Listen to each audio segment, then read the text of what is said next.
Hey guys! So, something that I wanted to go ahead and get started with you guys is reading a chapter book.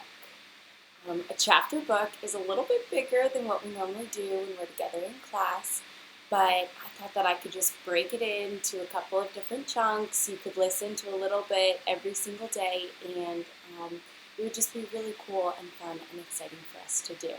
So each day I'm going to read a couple of chapters. It's only going to be a couple minutes long. You can listen to it each day. You can follow along with the story. You can listen to it when you wake up. You can listen to it right before you're going to sleep each night, whatever you want to do. There's no real work associated with this besides just listening and following along. So, the book that we are all going to read together is called The Wild Robot. The Wild Robot. It is by Peter Brown. Alrighty, so turn your listening ears on and get ready. I'm so excited to hear what you guys think about this story. The Wild Robot. Words and Pictures by Peter Brown. Dedication is to the robots of the future. Chapter 1.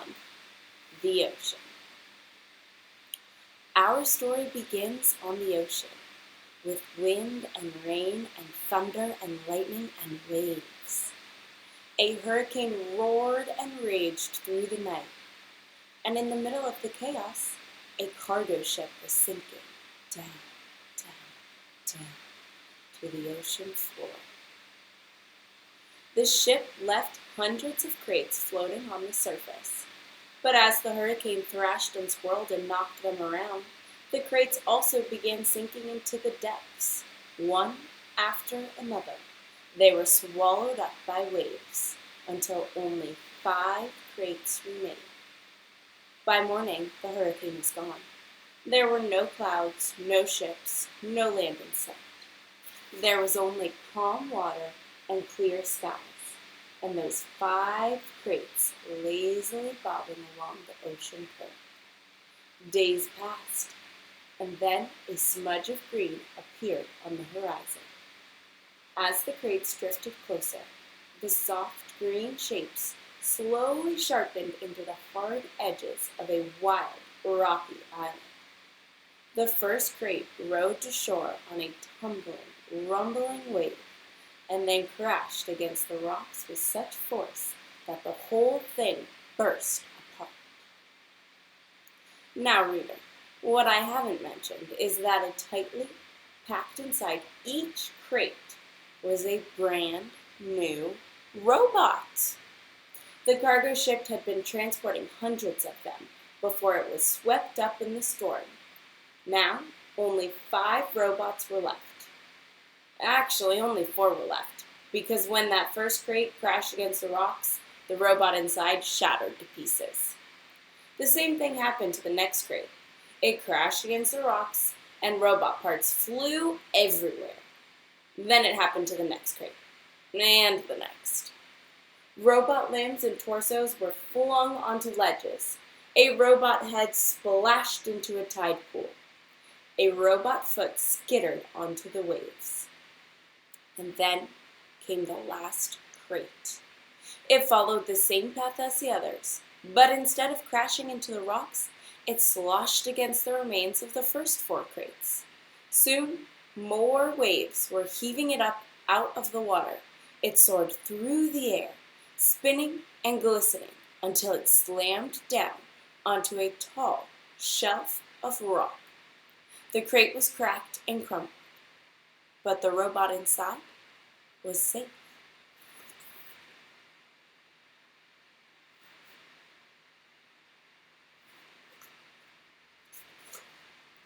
Chapter 2. The Otters.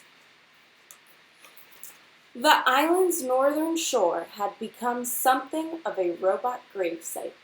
Scattered across the rocks were broken bodies of 4 dead robots. They sparkled in the early morning light, and their sparkles caught the attention of some very curious creatures. Look at how curious they were. A gang of sea otters was romping through the shallows when one of them noticed the sparkling objects. The otters all froze. They raised their nose to the wind, but they smelled only the sea, so they cautiously crept over to the rocks to take a closer look. The gang slowly approached a robot torso.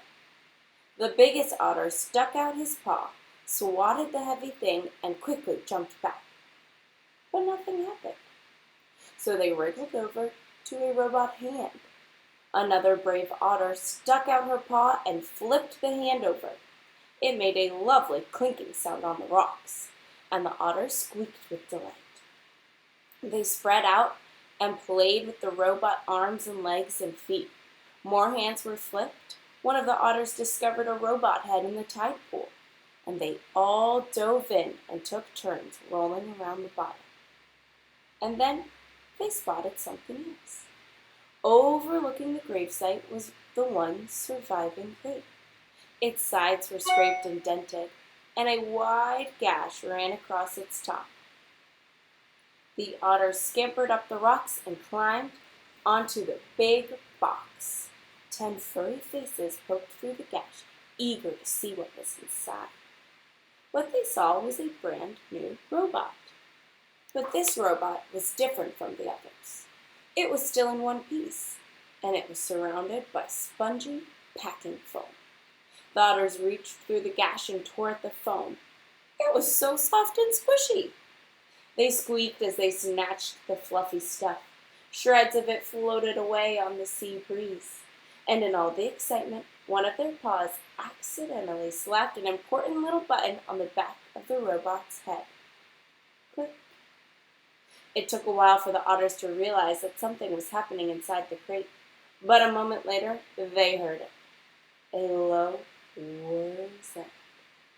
Everyone stopped and stared. And then the robot opened her eyes. Chapter 3. The Robot. The robot's computer brain booted up. Her programs began coming online, and then, still packed in her crate, she automatically started to speak. Hello, I am Rosan, Unit 7134, but you may call me Roz. While my robotic systems are activating, I will tell you about myself. Once fully activated, I will be able to move and communicate and learn. Simply give me a task and I will complete it. Over time, I will find better ways of completing my tasks. I will become a better robot.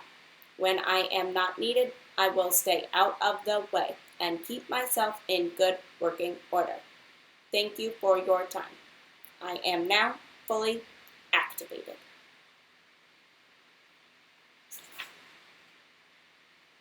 Alrighty, friends, that is the end of Chapter 3. We have just learned about the beginning and the start of the wild robot. I hope you guys enjoyed it. I hope you guys are excited